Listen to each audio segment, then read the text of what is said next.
It's The Local Show on News Radio 570 WSYR, a service of Geddes Federal Savings and Loan and Safe Harbor Wills and Trusts.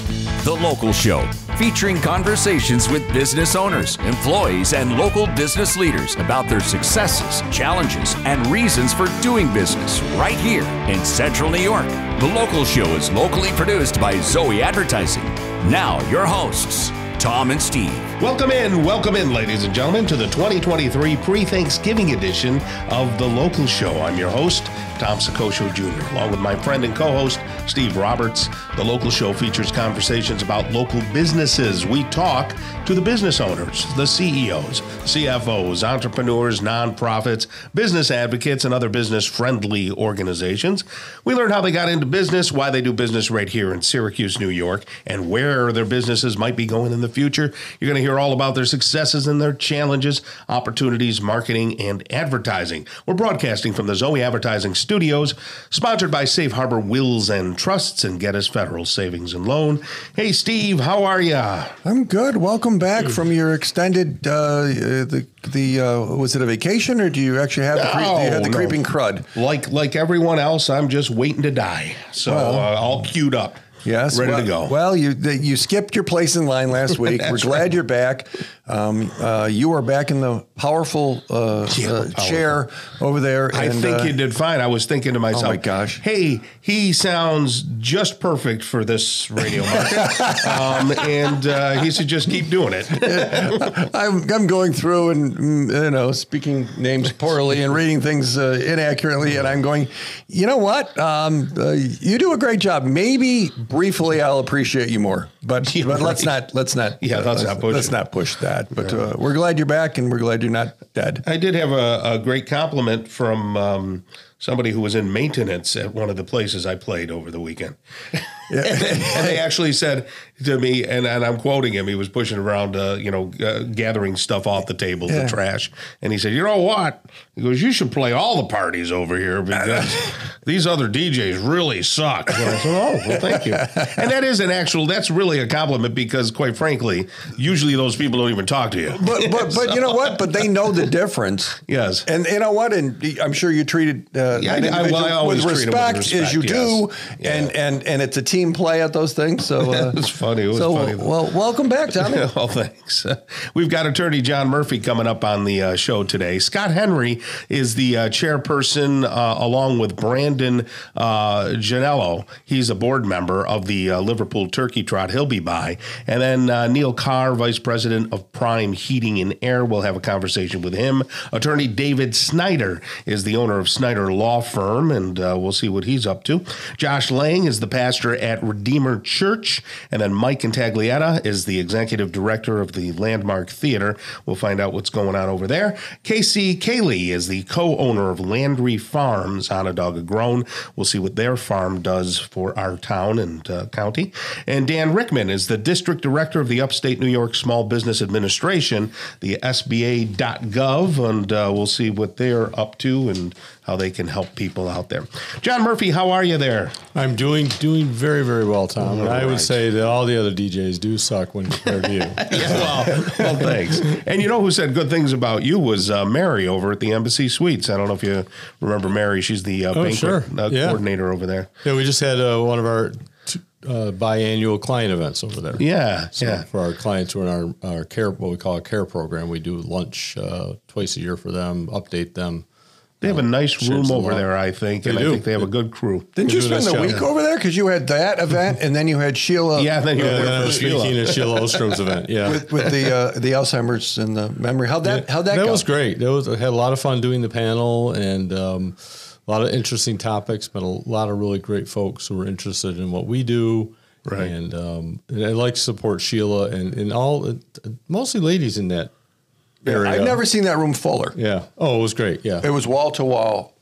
So in case people Melissa Murphy did a great job monitoring it. So in case by any chance of the imagination someone just showed up in town, who are you and what do you do?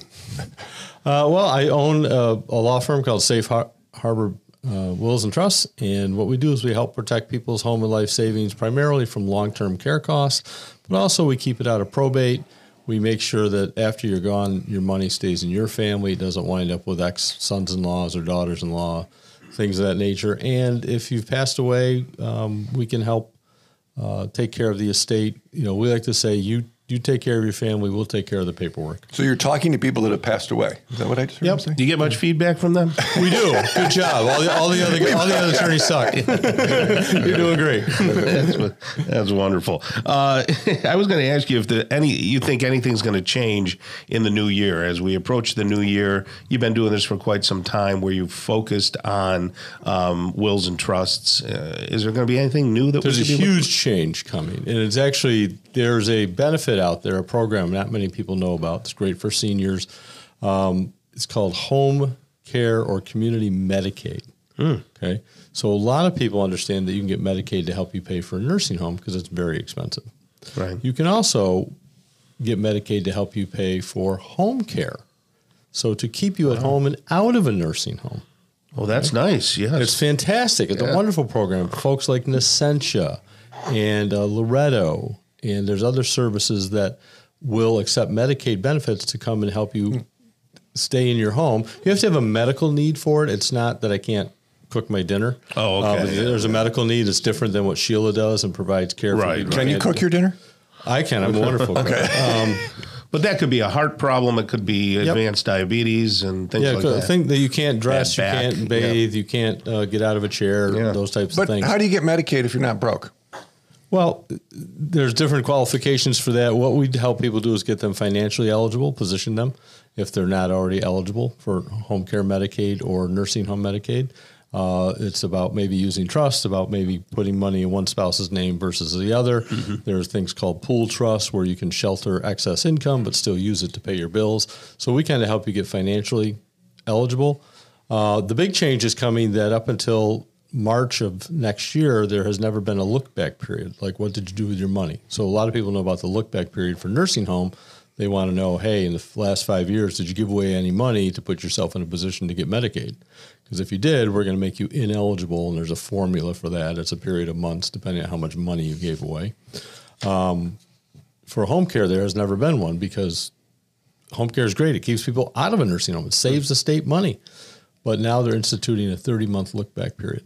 Wow, that's quite a few months. It was actually supposed to be starting in October of 2020, but with COVID, it got delayed and pushed back. So the latest is that it's starting March of 2024. So now is a great time to plan. If you need home care, we can help get you eligible for that. And there is no look-back period. So we're doing one right now. We're moving a house and moving substantial funds to a trust, and the people are going to be eligible next month for home care. So a little birdie told me that you have a workshop next week, next Tuesday here in Syracuse. There's still openings. People can still go to that workshop. Yeah, they're filling up. The afternoon one has a few more openings than the morning one. They're at 10 and at 4 at the Hampton Inn on Buckley Road. And we're going to talk a bit about Medicaid and about pre-planning so that if you ever need care or assistance, you've already taken care of what needs to be done to help make you financially eligible and protect your home and life savings so that you can leave it to your children instead of spending it on your care. They can come ask questions, and I know you're fairly interesting. I try to be. Yeah. Fairly interesting. Yeah. They can register at 370-9977. There's no charge for the workshop. It's 2 hours. Come and learn a lot. Yep. 370-9977.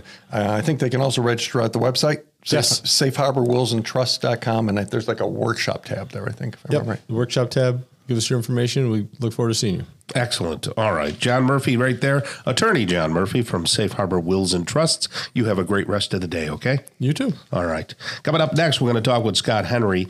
He's the chairperson, and then Brandon Janalo is also the board member of the Liverpool Turkey Trot, which happens every Thanksgiving around here. So we'll talk with them next right here on The Local Show on 570 WSYR. Stick around.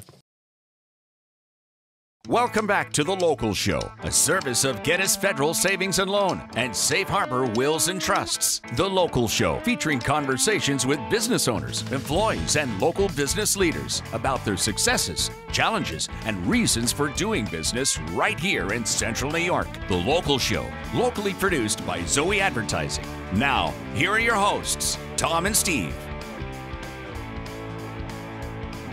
Well, we're back into it, and we're back at it again.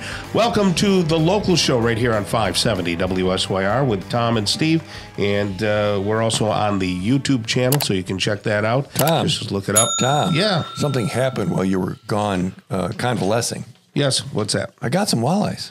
Did you? Oh, you went fishing. Good for you. Because so that whole, I fish a lot and don't catch anything. Yeah. You can't. So I got 3 beautiful walleyes at 6 fillets.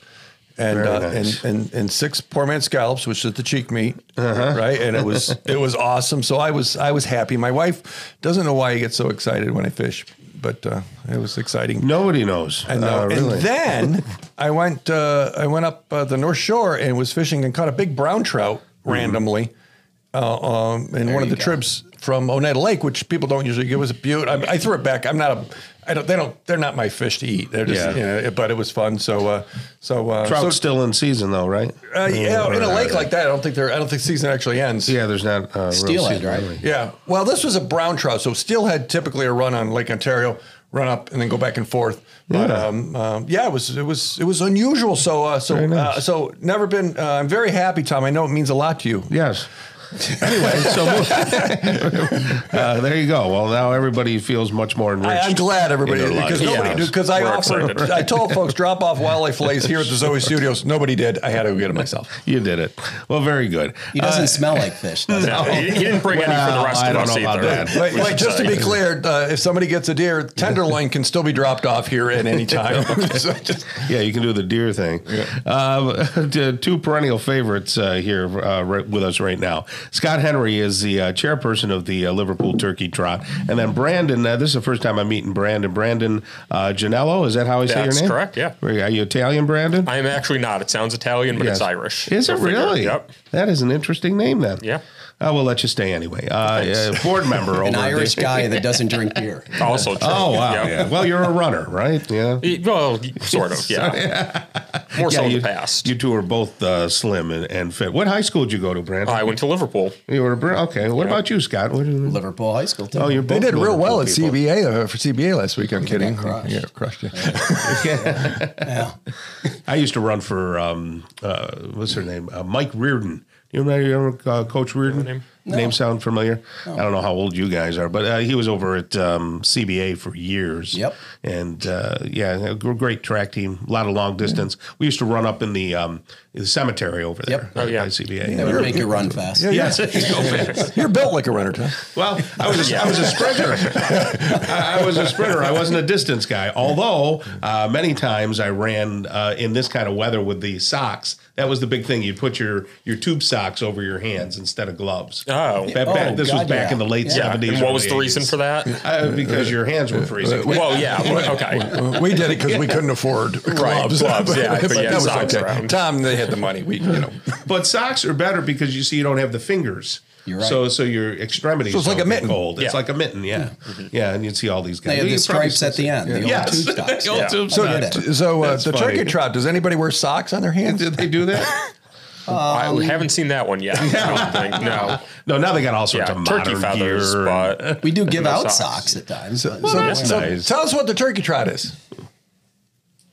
Yeah. Well, I could Either one. if we're gonna do this, it's fun.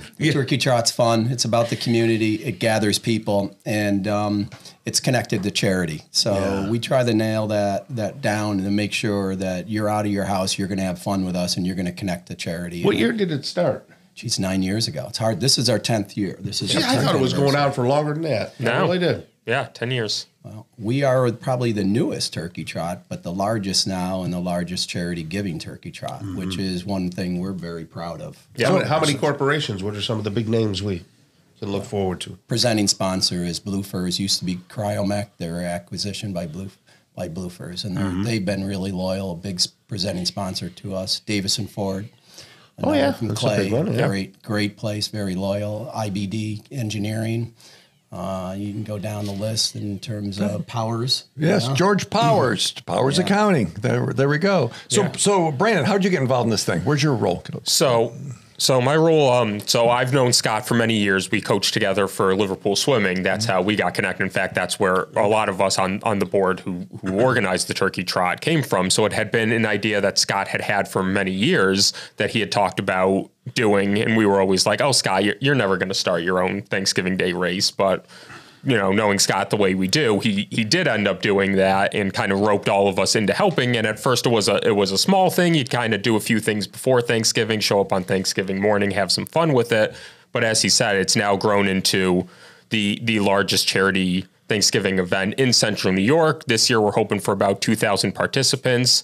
And last year, we were able to donate over $40,000 back to local charities and organizations. Mm-hmm. So at this point, I'm excited to be a part of it and more a part of it every year because of all the good work that we get to do. Is this just for, prime physical specimens like Tom, or can regular people remotely do it too? So how's it work? Yeah, so I mean, it's open to anyone. And one of the things that we do is we run a bunch of different events within the Turkey Trot as well, that we have running events, 5K and a 5 mile. But even that, we have plenty of people who walk those as well. They come out with family, they walk the events. But we also have a very popular dog walk. People bring their dogs out and we have a path for them to go with. We have a kids fun run. And then some people just come with their families so that they can watch them get out there for the events, enjoy all the other things we have. We've got live music, we've got food, and of course, just all the community and togetherness. So it's for everyone. We kind of do some crazy stuff, and that's why we do it. And we want to be on the edge. This year, we bought a 30-foot inflatable turkey. It's Super Bowl quality. It's pretty impressive. I know we had it down at the food bank, and we had it over the Bluefers. It's a monster, and that's new to this year. And then we bought these cryo guns, smoke guns. Yep. The shoot off too. So we're just going to keep pushing. So where's the money go? This is a fundraiser. Yep. Who gets the dough? The dough. So our number one organization we work with is the Food Bank of Central New York, who I believe we've been with since the beginning, right, Scott? Yeah, year 2. I think we started year 2 with them. At Lynn High over there? Lynn, yes, we know Lynn well. Yeah. So with her. We team great with her. Yeah. So on top of that, Clear Path for Veterans, a great resource veterans organization we've worked with for a long time. ACR Health, and specifically the Q Center for LGBTQIA+ teens and youth as well. Money goes there. A bunch of other school and team events. What is it? Recyclable Bully Bread Knees. The dog walk. All those funds go right into rescue dogs. Yeah, because right now we have throughout the country, we have a lot of dogs without being treated well or not a place to be homed. And we're really proud of that run and how that connects to that, and then saving some dogs through them. Yeah, and they're a terrific organization. So this happens in Liverpool? Happens right down at the park, right under the lights. Do they close the parkway, or is it on the other side of it? It's in the park itself, right in Onondaga Lake Park. So nope, they don't close off any roads for it. Sounds like you don't have any problem filling it up. People like to run on Thanksgiving morning. Correct. You use the run, but it's really gathering, right? Yeah. People want to gather. We all want to gather over a couple of basic things. You got to supply them some food. We supply great morning food, great coffee. Yeah. Great coffee. Yep. We have a lot of adult beverages, a lot of great music. So LiverpoolTurkeyTrot.com, they can sign up, they can donate, they become part of it. They get whatever they get, Tom. All right. Sounds good. Well, thank you both for coming. Appreciate it. And have a nice walk, run, and camaraderie. Yeah, thanks for having us. And Liverpool thanks for being here again. Every year. Yeah, you got it. All right. Neil Carr's going to be coming up next. He's the Vice President of Prime Heating and Air. Stick around for that on The Local Show on 570 WSYR. Welcome back to The Local Show, a service of Gettys Federal Savings and Loan and Safe Harbor Wills and Trusts. The Local Show, featuring conversations with business owners, employees, and local business leaders about their successes, challenges, and reasons for doing business right here in Central New York. The Local Show, locally produced by Zoey Advertising. Now, here are your hosts, Tom and Steve. You found The Local Show right here on 570 WSYR. If you're here, that means we are too. I guess we have to be. We'd be here anyway, wouldn't we, Tom? I guess so, here? Yeah. Well, you never know. The tree falls in the woods. Yes. Do you hear it? Tell us a little bit about Gettys Federal Savings and Loan, that great organization that just gives people money for the heck of it. They do. They just spit out money for no terms and conditions. Okay, there's a couple. They want it back eventually, but you know what? They are local. They are here. A lot of people, now that the housing market is cooled off some, are putting their money into savings, and they're not as many houses, and they're a great place to get a mortgage, but they are putting it in the certificates of deposits and the money markets, and they're getting great rates. And Brian was here last week, and he made a point of look at the small print. Somebody says, "Oh, we're giving this interest rate, but you got to do all these other things." They have great rates on CDs with no terms and conditions that are weird. So if you need to park some money, if the stock market's a little creepy, which sometimes it is, you can put it over at GetUsFederalSavingsAndLoan.com, Tom. And there you go. All right. It's our pleasure to bring on two people today from Prime Heating and Air. We not only have Neil Carr, Vice President of Prime Heating and Air, but we have the owner, which is his brother, Dwayne Carr. How are you guys? Good. It's good. It's good to see you guys again. It's good that Dwayne decided to slum it with us for a little bit. Yeah, brought the boss man today. Well, what I was told is he had to come to keep you in line. Yeah. That's Every probably once not in a wrong. while, you got to just make sure everything's going smooth. Dwayne, how long have you had Prime Heating and Air? We're pushing 9 years, about 8.5, 9 years now. Wow, yeah. They usually say businesses fail within the first 5 minutes. So you've gone beyond that. Yeah, with all the responsibility, sure. Yeah. Yeah, very nice. Did you go to school for HVAC? I or? did, Okay. yep. Right out of high school, went to a tech school a couple of years. Got a degree in that, and then You worked for some big companies, medium-sized companies? Yeah, I or? worked for quite a few different styles and different sizes. Right. Kind of did a little bit of everything. To be And then you honest said, with "I'm not going to work for these people. I'm going to hang my own shingle." Darn it. That's pretty much how it went. Were you in different states at the time? Yeah, I traveled around a little bit. Moved out to Washington State, Seattle area. Oh, wow. That's way out there. Yeah, that's out there. Opposite end of the United Worked for States. a couple companies out there, and then I moved back here. And Are things different as far as mechanically or the types of equipment they use out there? Question. no, it's pretty much all the same. Is it? Okay. Yeah, I mean, Compressor's a pipe is a pipe. and a pipe. It's And a pipe is a pipe. there's a little bit different codes and stuff here and there, but other than that, it's pretty much. So universal. when you decided to open up your own place, what was the one thing you thought in your head, I want to do differently? I want to hire my brother. Yeah. Well, That was the first thing you did right. right. Yeah. No, it's probably more a customer Relations. base, yeah. I mean, that's probably the number one thing. Well, I remember you coming over to the house. You did a small job for me. Well, you did two things. One was the air conditioning system, but the other was you coming over and cutting that fan, the vent fan. Oh, yeah, yep. And you know, you were the best part of my home improvement projects. He actually The came bar in and wasn't did what real he high. said. The bar was not real high, but I'm glad. That's what we shoot for. But even in the middle of the summertime, he came in. He immediately went to take off his shoes. I'm like, you don't have to take off your shoes. And he came in, and I remember him putting stuff like little pieces of cardboard and stuff under the ladder because he was concerned about the new floor. Yeah. You know, and it just little things like that he did automatically. He didn't like say, I'm going to do this. He just did. And then he was in, he was out, and it was done, and it was done well. You know what I mean? And that is a little different than my other Well, that was your experiences. experience, but that so apparently they do that. You guys do it a lot because the reviews will say the same thing. Right. Maybe not the ladder and the things, but that's the detail. Yeah, right. That's the level of detail. Right. Yeah. Our two guys we got working with us, Dave and Chris, they get great reviews, and not even reviews, but I get emails, personal emails, phone calls from customers where they've been. Yeah, that's wonderful. So we got a good crew. Good crew. Yeah, and that's so important. Now, heading into this weather, well, we've got a couple things to talk about, not only the changing of the seasons, but what do people have to be concerned about when looking at newer systems or putting in a new system with all these different rules? And nobody really understands, you know, the ramifications of, are we using natural gas? Are we not? You know, what do you think?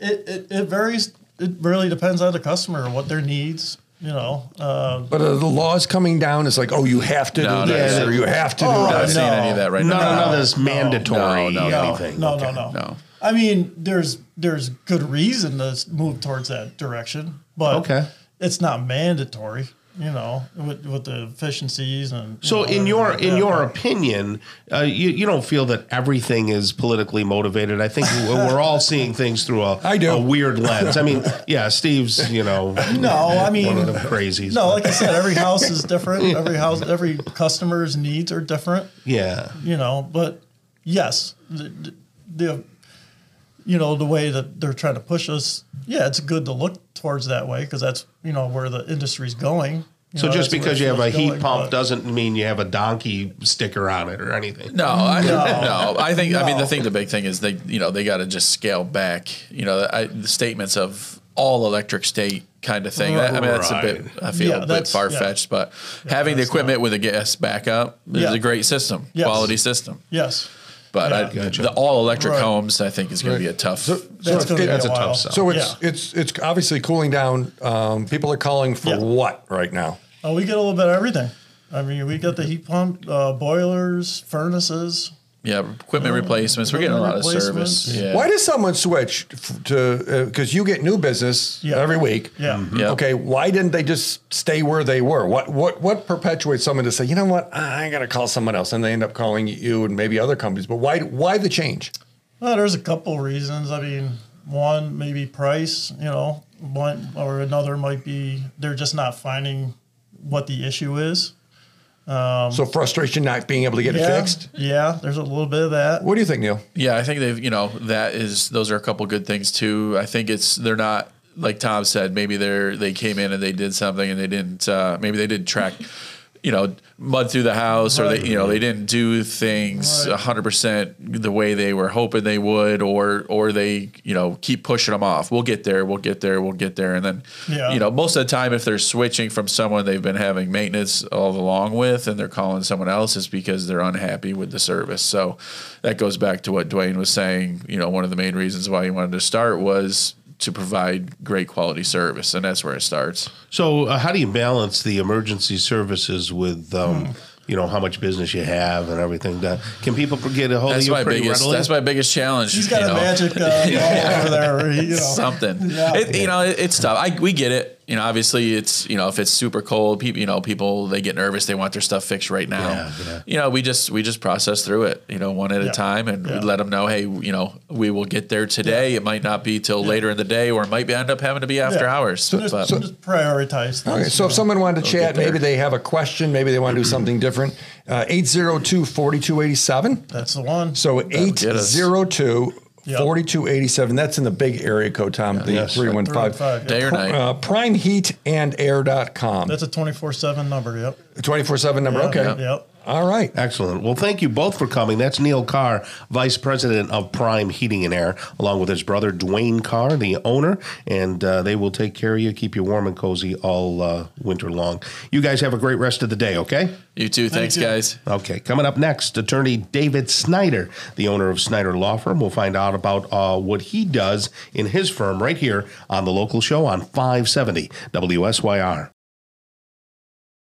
Welcome back to The Local Show, a service of Gettys Federal Savings and Loan and Safe Harbor Wills and Trusts. The Local Show, featuring conversations with business owners, employees, and local business leaders about their successes, challenges, and reasons for doing business right here in Central New York. The Local Show, locally produced by Zoey Advertising. Now, here are your hosts, Tom and Steve. You found it. Fun radio just for you and your ears and your family right here pre-holiday on The Local Show with Tom and Steve.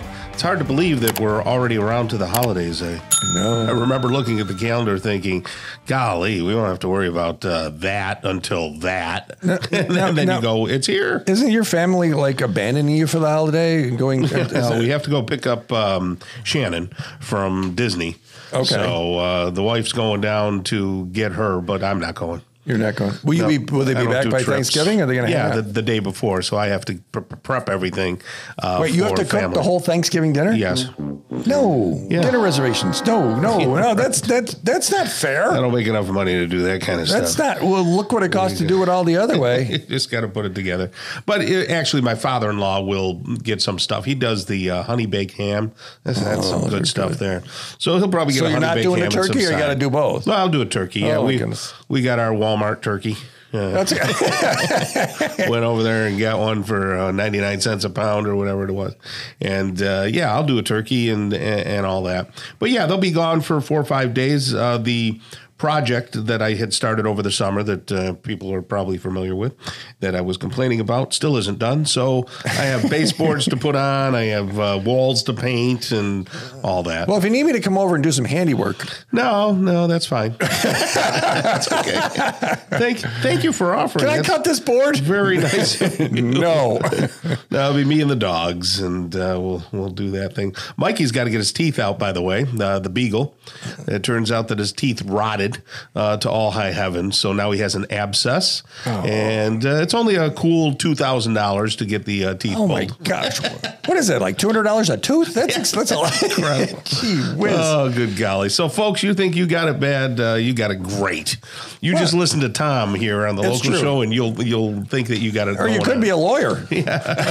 Oh, they make everything good. Yeah. Attorney David Snyder is with us right now. He's the owner of the Snyder Law Firm. How are you, buddy? I'm doing great. How are you? Very good. You know, you're a lot younger than I envision. I always think of lawyers as these old, stodgy people, but... I'm blessed with young looks, but I've been practicing for over 20 years now. So, really? Yeah. Over 20? And what do you specialize in? What kind of law? Personal injury and workers' compensation. I see. People still getting hurt these days, huh? Every day. Even with all the new technology. That's right. Even working from home. What do you think about autonomous cars? Is that going to make your business even better? I think it might. It might. Yeah.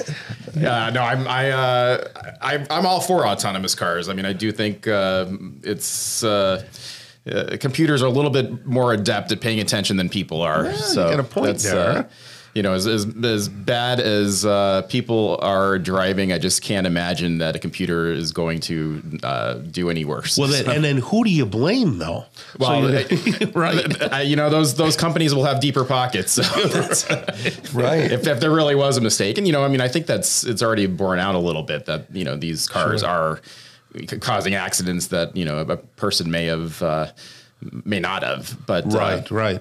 Obviously, I think just by the number of driving hours, cars are doing better. In large cities, folks that are blind were getting struck by electric cars because they couldn't hear them. Oh, that's interesting too. Yeah, that became a thing, so because the things that are there, the senses that they have, there's things to think about. Yeah, they started making them with noise now. Right. Because of that. Oh, I didn't even know that. Yeah. Steve's going to get one that plays the ice cream sound. You're making me think about ice cream. That was pretty good. Pretty accurate. So, personal injury attorney. Okay. Is every lawyer a personal injury attorney? It seems like it feels like there's 7,500 of them that I'm going to hear from today telling me that they can help me. Is there a lot of people in that space? No, I think it's just that you hear about them more frequently than any other area. Right. By and large, the most lawyers do not practice personal injury law or litigation for that matter. I think the litigation bar. People actually appear in court is less than 20% of all lawyers. Do you appear in court a lot? All the time. Okay. Wow. Because you're there to help somebody or because you got in trouble? I like to think I'm there to help people. Right. So my perception is because there's so much noise made there. It feels like talk personal injury. So somebody has a legitimate something. What's your process? How might you be different than somebody that I hear every day, all the time?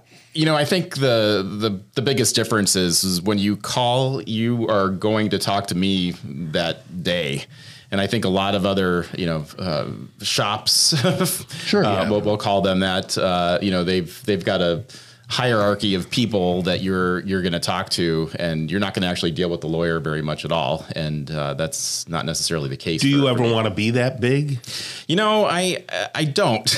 I think I like the personal interaction with people, and if we grow, it's with attorneys, not with staff, doing that work. So. Do you do everything on an individual basis? Like, is most of your business from an individual, or do you work for insurance companies as well? All individuals. Okay. Yeah, that's we have done work for insurance companies in the distant past, but most of all of our work now is for people who are injured. How can someone tell if something? How would somebody know that it's legitimate or not legitimate? They're claiming. If someone, they get in a car.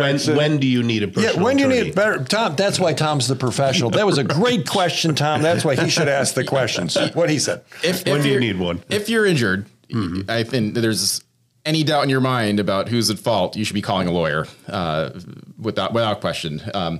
There are situations where you may even think you're at fault and it really wasn't your fault, and you just haven't assessed the situation right. Right.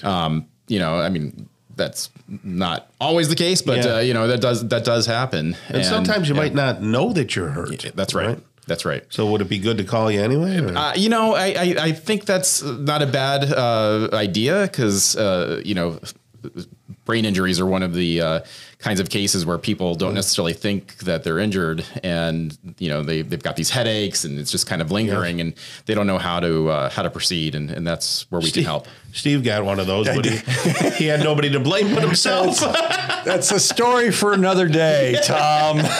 but thanks for not letting that slide and bringing back my dramatic dreams again. Thank you, Tom. He went into court and said, "I hold myself in contempt." So what I think I heard you say is you can have a conversation with somebody, maybe somebody that's a celebrity that purchased themselves by spending several $100,000 a month being a celebrity. You're never going to talk to that person. That's right. Okay. So if someone has a question, they can actually call you and say, "Hey, Dave, what do you think?" And you'll peel the onion for them. That I will do my best, and if it's not something that I think I can handle, I'm going to make sure that they know that they need to go get other people's opinions. Have you had some success in that area? I have great success in that. So. Okay, so they're not talking in 20 years practicing. So Dave Snyder, a Snyder Law Firm, so they can talk to you at 451-3040? That's correct. That's 315, Tom. That's the big area code. Yes. All right. So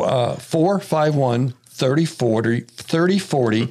The website's a little cryptic here, but it's SNYD, or Snyder LF as in law firm. As in law firm. Someone told you needed to make it brief. Okay, that's clunky. SnyderLF.com, Tom. All right. Thank you very much. You have a great rest of the day, David. You too. Thank you so much. Awesome. Kicking off hour number 2 of the local show, we're going to have a conversation with Pastor Josh Lang from Redeemer Church. Mike Intaglietta, the executive director of the Landmark Theater. Casey Cayley is the co-owner of Landry Farms. And then Dan Rickman, the district director of Upstate New York Small Business Administration, will all be on the show in hour number 2. Stick around. It starts really soon. It's The Local Show on News Radio 570 WSYR, a service of Safe Harbor Wills and Trusts and Gettys Federal Savings and Loan. The Local Show, featuring conversations with business owners, employees, and local business leaders about their successes, challenges, and reasons for doing business right here in Central New York. The Local Show is locally produced by Zoey Advertising. Now, your hosts, Tom and Steve. Welcome back and welcome in. This is hour number 2 of the local show. Get ready for engaging interviews with Pastor Josh Lang from Redeemer Church. Mike Intaglietta is the executive director of the Landmark Theater. He'll be here. Casey Cayley is the co-owner of Landry Farms. And then Dan Rickman is the district director of Upstate New York Small Business Administration. All here in hour number 2. And we say hello to Pastor Josh Lang. How are you? I'm doing well. Thank you so much for having us again. Well, so let's cut to the chase, Pastor Josh. Why is there so much pain and suffering in the world? That's just and will Redeemer Church make it all go away if we come to you? I think the timer needs to go a little bit higher for me to be able to, answer that question here. Might need a whole broadcast. Yeah, well, there are such things. So how are you, Josh? I'm doing well, enjoying fall here in Central New York. Sure. Why don't you tell people what Redeemer Church is so they understand what, I guess, for lack of a better term, denomination? Sure. We are Protestant. We are non-denominational, and the language we use is we're one church, but we're actually in 5 locations. So we're here in Syracuse. There's 1 in Rome, 2 in Utica, and 1 in the Albany area. Great. And what will people find there? Will they... I'll be there. All the answer about Steve will only be at one location in Syracuse. But, I think the thing that you'll find is you have people who are genuinely seeking after God, and people who love God's word, and people who try to the best of the ability, love their neighbor as themselves. And I think one of the things that stand out about Redeemer is if you go to any of our churches, is that there are just some great people who go out of their way to make sure they welcome folks and say hello, but also try to point them in the direction of answering some of their questions. Yeah. With Thanksgiving just around the corner, is there any tie-in in the Bible with Thanksgiving? Well, I think Thanksgiving is a theme we see throughout Scripture. And one of the things that as Christians that we look at is that with God being the one who created everything, everything that comes into our life is a gift from God. So those good things that we do enjoy, but also those rough things, those troubling things are actually gifts that we can offer back to God and say, God, I recognize that you're in control, that you're still at work, even when my eyes struggle to see it. And all of these things I'm going to offer back to you with thanksgiving and gratitude. And Thanksgiving and gratitude really help to shape the Christian life. Where was Christianity in terms of its development when the Pilgrims came over? Wow, we're going into history here. So 1492, the Saints of the Pinta Maria. And I want to say that that's about, 1,600 years after Christ. Okay, and part of that was they're fleeing to America for religious freedom. So depending on where there's probably a few different groups there, some from England, some from some other places that were coming to our shores. But again, in terms of Thanksgiving, for all of Christianity, that has been a hallmark of the Christian life. Yeah, I was the other day, we were praying before dinner, and I caught myself like checking a prayer, thank you for the food box. And it was like a gut check. I'm like, oh Lord, thank you for the food. I guess I should pray. And I kind of went, okay, well, that was the most insincere thing I've ever heard come out of my, well, maybe not, but it was, think about it. We were blessing the food. Why did people bless the food? Because sometimes it would kill them. Why would they thank for the food? Because sometimes they wouldn't maybe have everything they wanted. Oh yeah. And quite frankly, food isn't a problem for me. Look at me. Okay. So, but it was really, and I kind of was taken back to myself. And you know what? I am really thankful. I am really grateful. This isn't, and it kind of was this internal thing. Well, I think especially in the era we live in here in the United States, which is such a great place to be. Right. We have a lot of abundance, and it's kind of funny how that abundance can affect our thankfulness. Yeah. Isn't it? Because it's like, well, I've got this, I've got that, and this is better than that, and why don't I have as much as that person? And sometimes in a place of abundance, we can miss that fact that everything that we enjoy, it does come from God, and everything that we have is what we need. Christmas just around the corner, of course, after this holiday.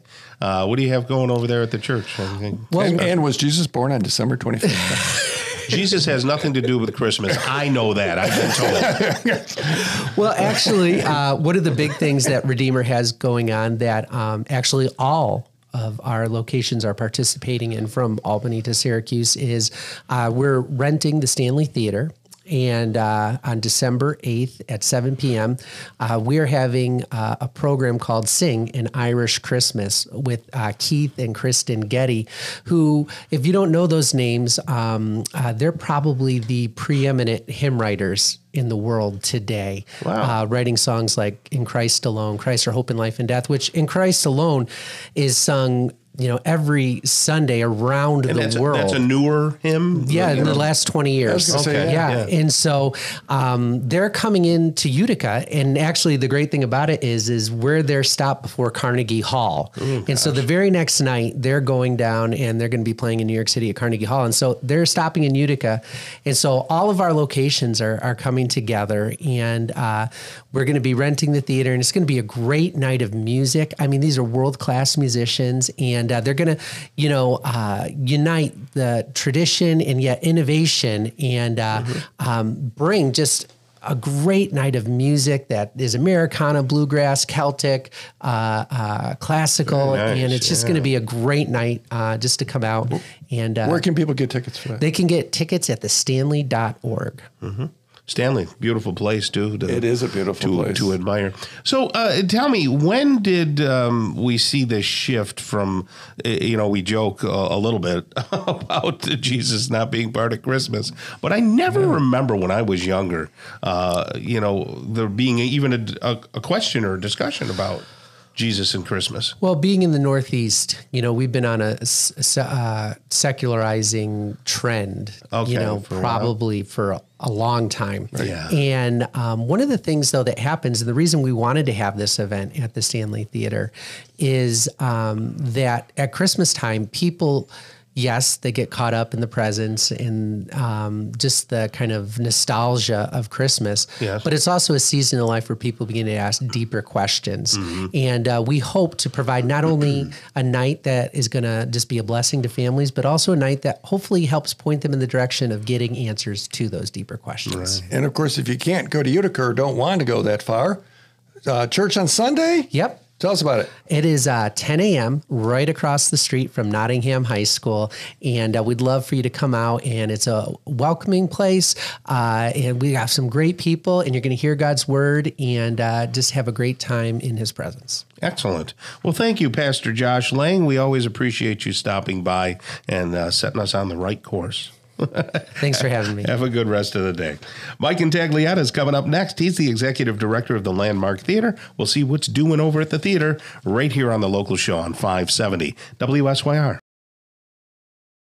Welcome back to The Local Show, a service of Safe Harbor Wills and Trusts and Geddes Federal Savings and Loan. The Local Show, featuring conversations with business owners, employees, and local business leaders about their successes, challenges, and reasons for doing business right here in Central New York. The Local Show, locally produced by Zoey Advertising. Now, here are your hosts, Tom and Steve. All right, we're back on The Local Show. Thank you for joining us, Tom and Steve from Zoey Advertising.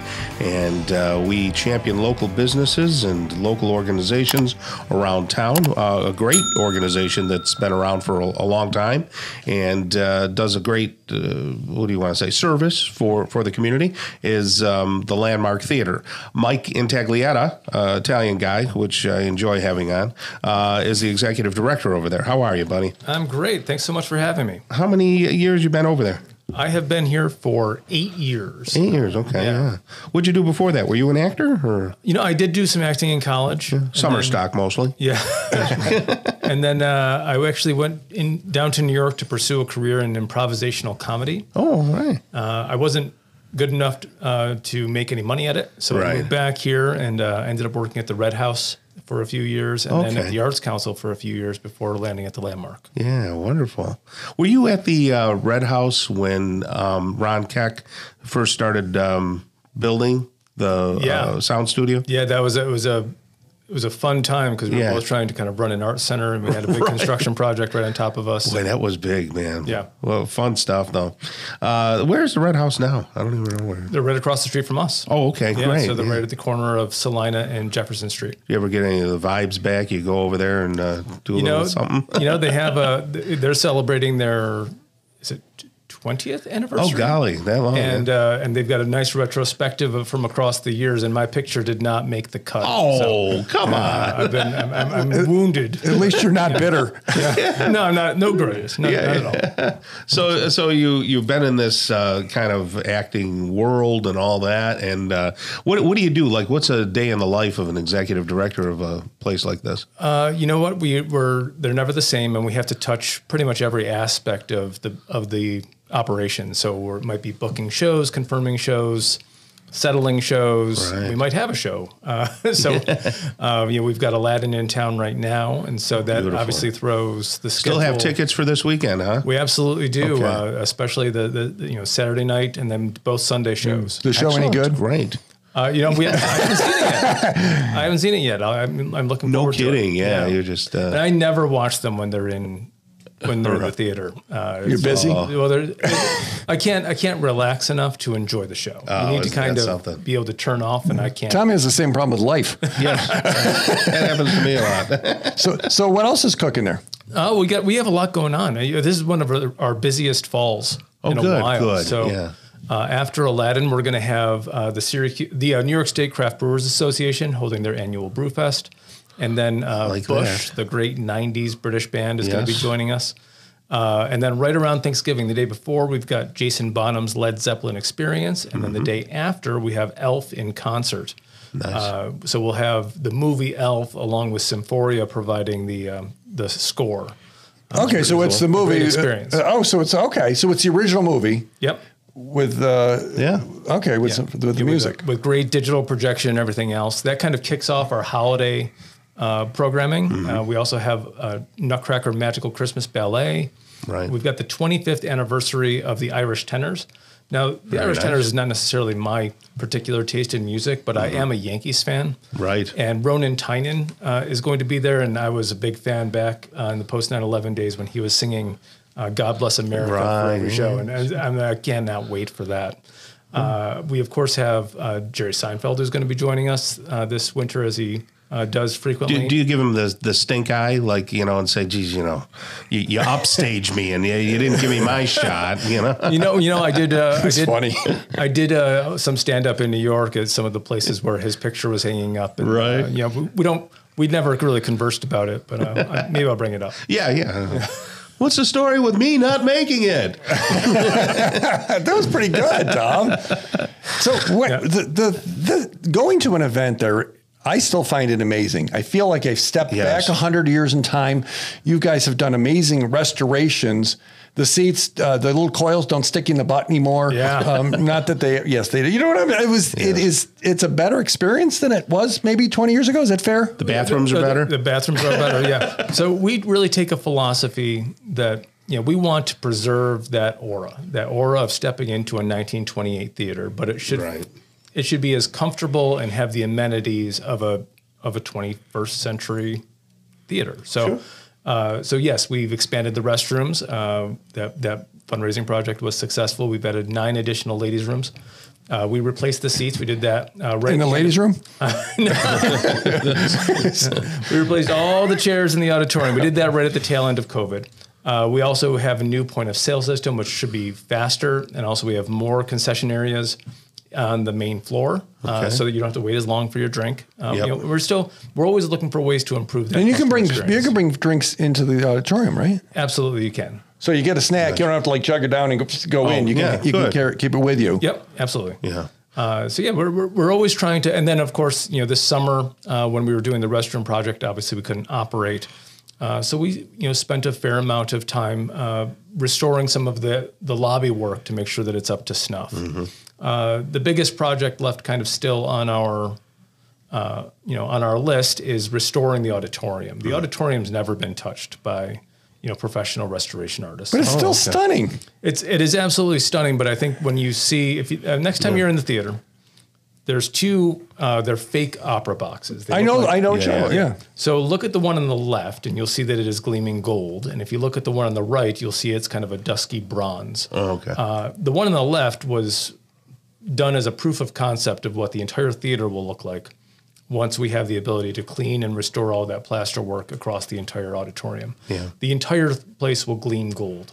Nice. And for us, it's great because it's not only going to be beautiful, but it's going to be brighter. It's literally the light will reflect off the walls. Is it true that the best seat for a concert is right where the sound booth is, Tom? You're a sound guy. You always say, I don't know. I've always heard if you're where the sound guys are, for a concert, because they're in the best spot. I think you will find that in the industry, people will tell you that if that's the case, that it's a bad sound guy. Oh, okay. Oh, see, that just proves I don't know anything. So where should I be? They should be mixing for the room, not just for their own location. Right. I always recommend about 15, 20 rows back on the orchestra level is right where the floor starts to rise. Yeah. And that way you have less of an issue with the person in front of you. But for the landmark, the loge is the best seating. That is in the second level, so it's where the balcony is. But instead of going up for the balcony, you go down for the loge. The landmark is lucky because that extends all the way down to row K. So if you're sitting up there, it's the largest seat we have. It has the most leg room. You're in row K, so you're awfully close. For concerts and comedians, I recommend that 99 times out of 100. So I need. He looked at me when he said larger seats. Yes, of course. So so the landmarktheater.org. Landmarktheater.org. People can see the concerts, see the things that are coming up. Is the ghost still there? The ghost is still there. Okay. She's very protective, so she usually makes her appearances when someone is behaving inappropriately for the theater. When Steve walks in, I'm sure she'll show herself. I have a big footprint. It's true. It's true. All right. Mike and Tagliata right there. Oh, and just really quickly, you are booking for other events too, right? If somebody wants to have an organization or something. Oh, like absolutely. that? Yeah. We're always open for private events. We have a few of them on the calendar left for the fall. Great. And we've got lots of time available in the spring. Excellent. All right. Mike and Tagliata right there, Executive Director of the Landmark Theater. Thank you to you and your entire staff over there for making that a jewel in our community. We appreciate it. Thank you. All right. Casey Cayley coming up next, co-owner of Landry Farms right here on the local show on 570 WSYR. Welcome back to The Local Show, a service of Safe Harbor Wills and Trusts and Geddes Federal Savings and Loan. The Local Show, featuring conversations with business owners, employees, and local business leaders about their successes, challenges, and reasons for doing business right here in Central New York. The Local Show, locally produced by Zoey Advertising. Now, here are your hosts, Tom and Steve. You found your way back to the local show. Thank you for stopping by. You've got Tom and Steve, the happiest guys on the radio. And you're a fraud, Tom. Absolutely. You're not that happy. I'm an actor, and that's what I do. Right? No, and I get paid. Okay, well, sometimes I get paid. You get paid fine. You get paid fine. So we had John Murphy here. I don't know how much more you want to talk about. I don't know. Workshop? Just two things. A reminder. Workshop. He has workshops coming up next Tuesday. Yeah, Tuesday. You can register for how to protect your home and life savings. 370-9977. Yeah. If you haven't been, we'll go. Call that number. You can register even on the weekend, 370-9977. Or if you're that web savvy guy, go to safeharborwillsandtrust.com and do it. Sign up. And also just a quick reminder, there is a jeweler out at Tau Gym 5. Blake Jewelry is out there. Stephanie has opened up right there near the pet store by the theater. If it's time to buy jewelry, check them out. It's a fresh idea in jewelry. You can custom design your stuff. They sell diamonds for less, and then they sell earrings. I bought Judy a pair of earrings. So visit Stephanie, our friends out at Blake, Tom. Okay. It's our pleasure to bring a new person onto the show. Casey Cayley is the co-owner of Landry Farms, representing Onondaga grown stuff. How are you there, Casey? I'm doing well, thanks. Thanks for having me here today. Oh, it's good to have you. And interesting pronunciation of your last name there. It is. Is that a married name, or is it that your family name, or what? Kaylee is my maiden name. Your maiden name, okay. Yes. All right. So what nationality is that? We're German, Czechoslovakian. That type of thing. Did you go to school around here? Are you from Syracuse? I'm from Fort Lauderdale. Oh. My mom is from the Syracuse area. Okay. And then we moved here in 92. So I kind of was North Syracuse, Liverpool, and now I'm in the Kirkville area. Okay, yeah. So Fort Lauderdale to here. Yeah. Kind of the wrong direction, isn't it? They say that, but I love New York. Okay, all right. Right. I do love it here. Have you been in farming all your life? No. We started about 10 years ago. We bought our home out in Kirkville, and I brought home some chickens from Tractor Supply one day. There was about six chickens and 6 ducks. Yeah. And we put them in the dining room, and they were so cute. And then then they started flying around the living room. So we had to put them outside. Probably did other things too, but they got to be a little messy for a hot minute. But we put them outside, and it just took off from there. So who's involved with this farm, with Landry? Larry Landry. Okay. He's also, and our son, Lawrence. And we also process our own chickens as well for meat. So we have recruited my cousin, Christine. She's amazing. Without her, we could not do half the things that we do. So. I thought you should say recruited some chickens. So, they were kind enough to bring us eggs, which the YouTube viewers can see. Yeah. I'm not going to drop them, right, Tom? With that, you kind of wish I would, right? So these are brown eggs. So of course, brown eggs don't taste as good as white eggs. Isn't that true? They don't taste any different. There's no difference except for just the breed of chicken that lays it. Why are they brown? I just never the breed of the chicken that lays the eggs. Typically, you can tell by their earlobes, which kind of looks like the cheeks of chickens. Interesting. Those are their earlobes, and you can tell if they're so when you see them in you see them in the store, it's not that they're any healthier just because they're brown, right?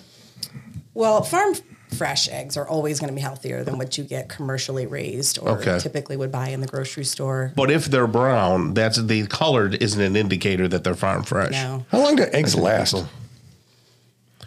Well, in a refrigerator? Yeah, the refrigerator, you're going to have a few months out of them. Right, because sometimes it's like, there was a dozen eggs in the back. Are these still good? And you can always do a float test, too, to see if your eggs are good. Tell us about the float test. Tom wants to know what the float test is. What is that? You just get a cup of water, put an egg in there, and if it lies on its side, flat down, that's the freshest. And as it starts to move its way up, it's going to be a little unfresh. I wouldn't say unfresh, but just older. Okay. If it's floating, you don't want to throw it away. Yeah. We're talking botulism. Yeah. Interesting. So what made you want to get into this then? I mean, other than you bought some chickens and things like that, because it's a big responsibility. It is. We have a 14-year-old son now, but at the time, I just wanted him to have a different way of life, I guess. I just wanted him to be a little bit more aware of the responsibilities of eating your food, growing your food, and just having that advantage and moving in that kind of direction with him. So how many eggs, how many chickens, how many roosters? How's it work? We have 2 roosters.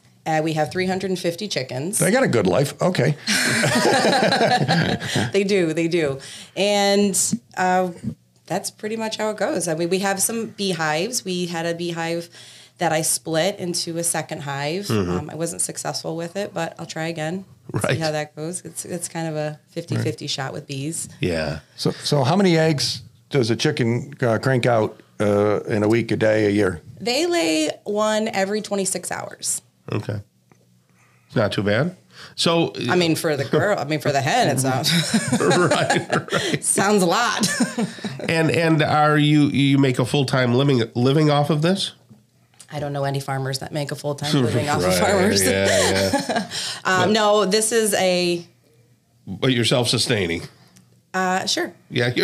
I have a full-time job as well. So does you Larry. do? I do. Okay, and, I didn't know that. I also have some side hustles, helping out some other small companies, local businesses doing their thing. Do you want to say what your full-time thing is? Or I work for Syracuse Orthopedic Specialists. Okay, yeah. Is that SOS? It is. Okay. Yeah, That's right. Yeah, I work for a fantastic group of physicians. Yeah. I work at the surgery center, a portion of it. Okay. So you deal with people that have got to the point where they have to... I do more on the end of billing. I'm more on the billing end of it. So you're the one I get mad at. You can. Okay. You can. And my insurance it's not my fault, but it's insurance doesn't cover this? Well, you should have bought the extra insurance. So what do you hope to gain out of the farm? Like, do you want it to be a multi-million-dollar farm? Do you want to branch into beef? Or what's your goal for it? The goals kind of change after you sit back and reflect how your season went. My favorite part of the farming is really education.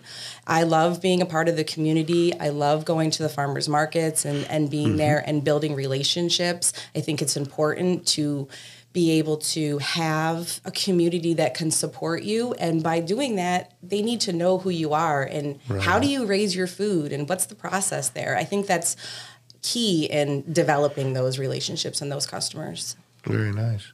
Will you ever get into turkeys? No, thanks. No, Thank you. I do have friends that do. Yeah, no, I have friends that do it, and I will gladly share their information anytime. I'm looking at these. I mean, I'm an egg lover. Yeah. Okay. I can eat, and I also have high cholesterol. I don't know if those things should go together. They are not. That's been disproven. Well, actually, yeah. So there's always a change and more studies that are done, but they do say that fresh eggs have like a third less cholesterol for the eggs. I guess really depends on what your chickens are eating too. Right. If you're sitting there feeding them a constant corn feed, then no nutritional value from any outside foraging, then you're not really getting the best. It's same for humans. If we sit there and constantly feed ourselves on crap, what are we producing? Absolutely. So I can eat 30% more chicken if I have the same cruddy cholesterol. Tom. Well, we also raise chicken to eat too, so you can always buy a nice roasting chicken. That's awesome. All right, Casey Cayley right there, co-owner of Landry Farms, Onondaga Grown. Thank you so much for stopping by. And thank you for having me Thank again. you for what you and your family do. Thank you. Thank you. Dan Rickman is coming up next. He's the District Director of Upstate New York Small Business Administration. We'll talk with him next on The Local Show on 570 WSYR. Welcome back to The Local Show, a service of Safe Harbor Wills and Trusts and Geddes Federal Savings and Loan. The Local Show, featuring conversations with business owners, employees, and local business leaders about their successes, challenges, and reasons for doing business right here in Central New York. The Local Show, locally produced by Zoey Advertising. Now, here are your hosts, Tom and Steve. Back at it again. Here is The Local Show, just for your ears only. You can hear us on your radio, or you can hear us on your digital device. See us on YouTube.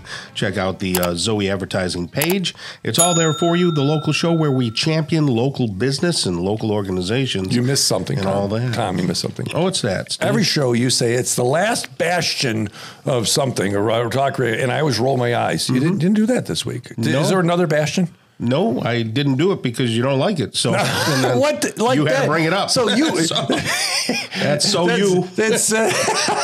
is so Steve. So it's the one thing I can say, Tom, and then see you let me down again. Don't do it. I don't do it. And now you say since you do when it. you do it? I do it. Since when do you listen to what I say? Figured I wouldn't do it for you again. Well, hey, look, we've got a new guest to the show. His name is Dan Rickman. Dan is the director of Upstate New York Small Business Administration, SBA.gov. SBA.gov. How are you there, Dan? I'm doing great, gentlemen. How are you doing this? How are you doing today? I'm doing all right. Where do you come from? Where do you hail from? Well, I'm originally, my family's from upstate New York, Western New York, actually. Oh, okay. My dad's from Rochester. I have family down in the city, but yeah, I've been back in Syracuse for a little over 10 and a half years now. Spent a little bit of time down in Texas. The Army took me there, like a lot of people. Okay. Yeah, The military takes you away from home, and then you stay away for a little while. Then somehow you kind of come back. You migrate back. And, so I'm glad. So you didn't go to high school here in Syracuse? No, I'm not from Syracuse area. Yeah, I went to high school in Monroe County, Fairport. Okay. Yeah, Fairport's very nice, though. Yeah, it's right. Like that. I've taken the boat from Oneida Lake all the way down to Fairport. That's quite the journey. Yeah, it is. Yeah. It takes you a long time. It does. Yeah. It's not getting there that's the problem. It's when you have to turn around and come back. You go, oh my goodness, we got every single lock. Yes. And oh my goodness. I don't have the patience. And the sun's setting, and you're going, oh, why did I do this? But anyway, over at the Small Business Administration, what is it that you do there for people who don't know exactly the services offered? Well, SBA, we're the federal agency that is tasked with, helping small businesses, right? Okay. Right? Yeah. And we're an independent agency. Within the what does that government. mean? It means we're not part of a big department like the Department of Commerce or an agency like the government. Yeah, we're a standalone, small, independent agency. It allows us to focus on our mission without with a great deal of focus and without too much interference from the federal government. Well, I mean, we are the federal government. Just to be clear. We are the federal government. Okay. In fact, the administrator of the SBA is part of the president's cabinet. So I think that indicates how important small businesses are to the economy, from a policy perspective for the federal government. And within SBA, of course, we focus on several areas for helping small businesses. Okay. I think most people are familiar with access to capital, right? SBA loans. Right. Yes, absolutely. Right. We also do a lot with entrepreneurial education and how to do business with the government. And we focus on programs targeted in those 3 areas, along with the disaster recovery element of SBA, which I think folks maybe are aware of now that they weren't previously aware of as a function of the COVID relief. Where does the Small Business Development Center and the SBA meet? Yeah. So the Small Business Development Center, the SBDCs, as we call them, it is a program of the Small Business Administration, and we provide funding to organizations across the country to host these centers. Here in Central New York, we've got the Onondaga Small Business Development Center, hosted by OCC, and they're part of a statewide network. The SUNY Research Foundation actually manages the funding from SBA for the SBDC network here in New York State. Gotcha. What is the SBC Small Business Development Center? What do they actually do? Well, glad you asked. So their focus is on counseling and technical assistance for small businesses. So whether you need help, maybe getting a loan to start or expand your business, and help with financial statements and financial projections, market research, or even just business education, training to improve your skills as a business owner. That kind of covers the broad scope of services that the SBDC and the advisors with SBDC offer to small businesses. I see. What made you get into this line of business, initially? It's a great question. So I actually owned a small business myself. This was when I was still down in Texas, like I mentioned. Did you fail? I was profitable. I wouldn't call it failure so much as I didn't really enjoy processing payroll. So, So it wasn't your thing. It was boring. It wasn't my thing. And while I was down there, I got involved with another SBA resource partner. Okay. SCORE, which is SCORE, which is an all-volunteer organization that provide mentorship, counseling, training. And I was, helping people with SCORE for free, and discovered that was way more interesting and fulfilling than processing payroll taxes and that sort of thing. I say you failed. 9 out of 10 businesses kind of give it up after a few years. Maybe they don't fail, but it's like not for me. Yeah, or not this business. Not this business. Yeah, that was my story. It was this business. I had a successful business. What kind of a business? Payroll processing. Oh, you were doing payroll. I was doing payroll processing. So sounds very exciing. Filing cabinets everywhere. Sorry, George Powers. I just say it. Anyway, that's how I got. That's how you got up here. With SBA. So then what happened? I wanted to come back home like a lot of people in upstate, and became aware of SBA through SCORE. Job came up for an economic development job in Syracuse. So I was like, all right, well, let's do that. That was a few years back. That was 10 and a half years ago now. Yeah. Okay. So I told him I'd give him 2 or 3 years, and then here I am. 10 well, what happened with Joan then? Because we had Joan on a couple of times. Yeah, so Joan, she was one of our partners with the Small Business Development Center. She was the director of the Onondaga SBDC. So she retired, and we had a great relationship with her, and of course the new leadership over there. Okay, so that's different than what you're doing. Okay, gotcha. Yeah. So you're like it. So all these people kiss your ring. Is that how this works? Well, we do support our grantees, like the SBDC, locally through our office, and there's an element of oversight, but mostly it's about partnership and making folks aware of it. A big part of our role, and my office covers most of upstate. A big part of our role is directing businesses that come into some of these resources like the SBDC. Yeah, people don't know. We have people call every week. They're like, well, I'm starting a business. Have you talked to anybody? Well, I don't know where to go. And all the time we send people up to the SBDC. Right. Because that's what they're there for. They don't want to, they're like calling to buy ads. Well, guess what? You're not ready. Right. Go get your foundation. And that's what you help folks get your market research done. Figure out what you need to focus on. Right. I think we can all agree that there's a lot of crap on the radio, including us. But no misinformation and things like that. And it's gotten more confusing with all of the different outlets. Some people have said to me over the past several years, the federal government doesn't support local businesses and small business. Set the record straight. Is that true from your perspective? Certainly not from the Small Business Administration perspective. Right. We, through our resource partner, counsel and advise thousands of entrepreneurs. Okay, just in upstate New York. Yeah. Our SBA loans support expansion and startup for businesses. Just last fiscal year alone, over $200 million in loans to small businesses in upstate New York, SBA loans that folks wouldn't otherwise have been able to get to start. They're kind of the good guys in the government, Tom. Yeah, well, he said they're the federal government, so and we're here to help. Because we hear about taxes and all these other things that people do, but you're the good guys. So thanks, information, SBA.gov. SBA.gov. Dan Rickman right there. Thank you so much for all you do, buddy. Thanks, guys. Okay. Steve, that's going to wrap up the local show. I'm sure that, with me in your way, you're probably going to want to start doing it on your own again, hopefully. And we'll get you going in the right direction. I am glad you're back, Tom. All right. Thank you so much. And that's going to wrap it up, folks. On behalf of Zoey Advertising and Tom and Steve, God bless you and your families. Take that walk today and every day with a family member or a friend. Keeps the weight down and the mind clear. Local show is heard every Saturday morning from 11 to 1 and then again on Sunday morning from 7 to 9. Listen together with a friend. Until next week, get down to business and keep doing business locally. Tell your friends about the local show right here on 570 WSYR, 106.9 FM, the iHeartRadio app, and on YouTube at Zoey Advertising.